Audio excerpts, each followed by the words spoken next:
कांग्रेस के वरिष्ठ नेता एनडी तिवारी को पितृत्व केस में तगड़ा झटका लगा है। दिल्ली हाई कोर्ट ने डीएनए रिपोर्ट के आधार पर यह कहा है कि एनडी तिवारी ही रोहित शेखर के पिता हैं। हाई कोर्ट में ये रिपोर्ट आज खोली गई। रोहित शेखर के वकील ने कहा कि कोर्ट ने ऐलान किया है कि डीएनए रिपोर्ट के मुताबिक एनडी तिवारी ही रोहित शेखर के जैविक पिता हैं। वकील ने कहा कि इस मामले में अब संदेह की कोई गुंजाइश नहीं बची है। इससे पहले दिल्ली हाई कोर्ट से तिवारी को बड़ा झटका लगा। हाई कोर्ट के एक बेंच ने एनडी तिवारी की याचिका को खारिज कर दिया, जिसमें उन्होंने अपनी डीएनए रिपोर्ट को सार्वजनिक न करने की अपील की थी। इस तरह पितृत्व मामले में उनकी डीएनए रिपोर्ट के सार्वजनिक होने का रास्ता साफ हो गया। हाईकोर्ट की बेंच ने पिछले हफ्ते डीएनए रिपोर्ट 27 जुलाई को कोर्ट में खोलने के आदेश दिए थे। ये साफ हो चुका है कि श्री एनडी तिवारी रोहित शेखर के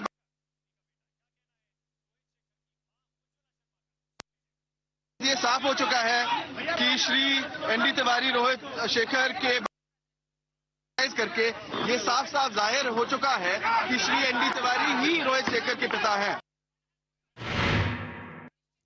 भ्रष्टाचार के खिलाफ जन लोकपाल बिल की मांग को लेकर जंतर मंतर पर अनशन पर बैठी टीम अन्ना का साथ देने के लिए बाबा रामदेव जंतर मंतर पहुंचे। इसी के साथ जंतर मंतर पर नीरस हो चले टीम अन्ना के आंदोलन में जान पड़ती दिखाई दी। जिस अनशन स्थल से भीड़ नदारत थी, बाबा के पहुंचते ही उसी जगह लोगों का हुजूम जमा हो गया। रामदेव ने दोपहर करीब 3:30 बजे जंतर मंतर पहुंचकर अन्ना के आंदोलन को समर्थन दिया। इससे पहले बाबा रामदेव ने रामलीला मैदान में कहा कि भ्रष्टाचार के खिलाफ आंदोलन के लिए देश की आबादी के कम से कम 1% लोगों का सहयोग जरूरी है, यानी करीब 1.25 करोड़ लोग। इतने लोगों के बिना देश में क्रांति संभव नहीं है।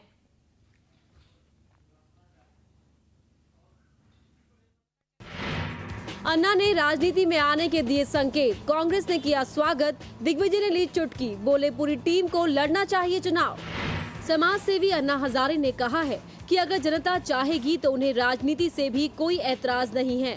देश की राजनीतिक पार्टियों के आचरण से तंग जनता अब विकल्प चाहती है।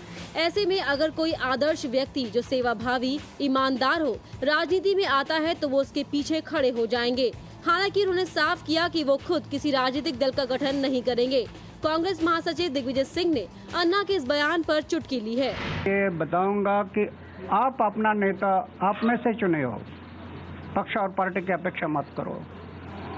चारित्रशील आदमी है, उसका बैकग्राउंड अच्छा है, उन्होंने समाज के लिए कुछ किया है, सिलेक्शन करो और हमें बताइए। एक मतदार संघ में 6 लोग 8 लोग आगे आते हैं, नेट पर डालेंगे और जनता से पूछेंगे कि इसमें सीनियर कौन आपको नजर आता है कि जो अच्छा काम करेगा। अगर ऐसे लोग आगे आ गए तो फिर हम कहेंगे कि आप खड़े हो जाओ। हम नहीं पक्ष निकालेंगे, हम पार्टी नहीं निकालेंगे, हम खड़े नहीं होंगे। बहुत ही स्वागत योग्य उनका ये वक्तव्य है, मैं उसका स्वागत करता हूं। उन्होंने कहा कि केजरीवाल और रामदेव लड़ेंगे तो खुद सपोर्ट करेंगे, प्रचार करेंगे। नहीं, अन्ना को भी लड़ना चाहिए, रामदेव को भी लड़ना चाहिए, अरविंद केजरीवाल जी को लड़ना चाहिए, किरण बेदी जी को लड़ना चाहिए, प्रशांत भूषण और शांति भूषण, सबको चुनाव लड़ना चाहिए। अन्ना का कहना है कि उनका मकसद जन लोकपाल बिल लेकर आना है, फिर वो चाहे जिस रास्ते पर चलकर हासिल हो। अंबेडकर पार्क में रातों रात सरकार ने लगवाई मायावती की नई मूर्ति। मूर्ति तोड़ने वाले अमित जानी को नहीं है अपने किए पर पछतावा।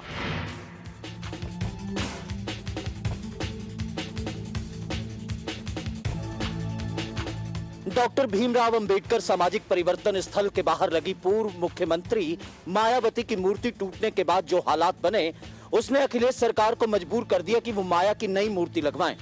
लिहाजा रातों रात न सिर्फ मायावती की नई मूर्ति खोजी गई, बल्कि उसे स्थापित भी करवा दिया गया।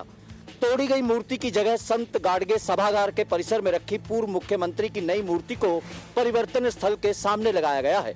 करीब 6.25 फुट ऊंची इस मूर्ति की हूबहू मूर्ति पूर्व सरकार के समय में ही बनवाई गई थी, लेकिन उसे लगाया नहीं जा सका था। इस वजह से ये गाडगे जी महाराज सभागार परिसर में ही रखी गई थी। मूर्ति लगने के बाद घटना स्थल पर सुरक्षा बढ़ा दी गई है। उधर मूर्ति तोड़ने के आरोपी उत्तर प्रदेश नवनिर्माण सेना के प्रमुख अमित जानी ने कहा है कि उसे अपने किए पर कोई पछतावा नहीं। मायावती तानाशाह हैं, उन्होंने अपनी मूर्तियां लगवाकर प्रदेश के पैसे की बर्बादी की है। ऐसे में उनके संगठन के जिन लोगों ने मायावती की मूर्ति तोड़ी है, वे साधुवाद के पात्र हैं। मूर्ति तोड़ने के आरोप में जहां 3 लोगों को गिरफ्तार किया गया है, वहीं लापरवाही के आरोप में LIU के एक इंस्पेक्टर को निलंबित भी किया गया है। माया की खंडित मूर्ति की जगह नई मूर्ति लगने के बाद भी तल्ख हैं BSP के तेवर। सूबे में राष्ट्रपति शासन के लिए राज्यपाल से लगाई गुहार।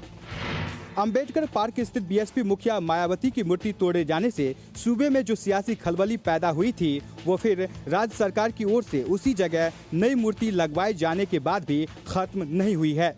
BSP नेताओं का एक प्रतिनिधिमंडल इस मामले को लेकर राज्यपाल से मिला और सूबे की खस्ता हाल कानून व्यवस्था का हवाला देकर राष्ट्रपति शासन लगाए जाने की मांग की। प्रदेश में पूरी तरीके से कानून व्यवस्था ध्वस्त है, जंगल राज कायम है, कहीं भी कोई सुरक्षित नहीं है। इसलिए हमने राज्यपाल महामहिम राज्यपाल जी से ये भी अनुरोध किया है कि वो राष्ट्रपति शासन के लिए अपनी सिफारिश केंद्र को भेजें। इसके साथ ही BSP नेताओं ने राज्यपाल को एक ज्ञापन सौंपकर सूबे में लगी सभी महापुरुषों की मूर्तियों और स्मारकों की सुरक्षा बढ़ाए जाने की भी मांग की। और महामहिम राज्यपाल जी को ज्ञापन दिया है कि प्रदेश में जितने भी स्मारक हैं, जितने भी स्थल हैं, जितने भी पार्क हैं, प्रत्येक जगह सशस्त्र सुरक्षा बल लगा करके एक स्थायी रूप से उनकी सुरक्षा की व्यवस्था की जाए। मायावती ने पहले ही संकेत दे दिए थे कि अगर उनकी लगाई मूर्तियों और स्मारकों से छेड़छाड़ हुई तो वो चुप नहीं बैठेंगी। ऐसे में मूर्ति टूटने के बाद अब BSP सरकार को बख्शने के मूड में नहीं है। अंबेडकर नगर में 10 दिन से लापता छात्र के मामले में पुलिस की सुस्ती से भड़का लोगों का गुस्सा। आजमगढ़ अकबरपुर मार्ग पर लगाया जाम, जमकर हुई पत्थरबाजी।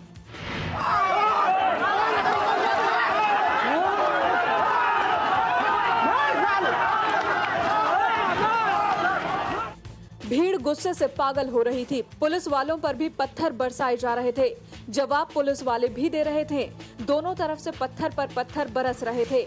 न लोग पीछे हटने को तैयार थे और न ही पुलिस वाले हार मानने को। घंटों ये संग्राम यूं ही चलता रहा। समनपुर थाना क्षेत्र के कटोई गांव के ये लोग 10 दिन से लापता अजय नाम के छात्र के न मिलने से भड़के हुए थे।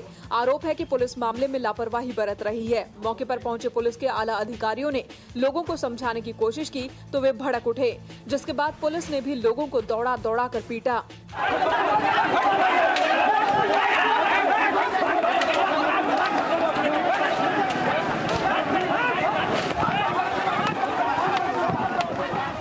इस लाठीचार्ज में पुलिस ये भी भूल गई कि उसकी लाठियां उस माँ बाप पर भी बरस रही है जिनका बेटा बीते 10 दिनों से गायब है। पुलिस वालों ने उन्हें भी बुरी तरह पीटा। पुलिस ने लाठी के जोर पर लोगों को तो भगा दिया, लेकिन ये नहीं बता पाए कि 10 दिन से लापता अजय को ढूंढने के लिए वे क्या कदम उठा रहे हैं।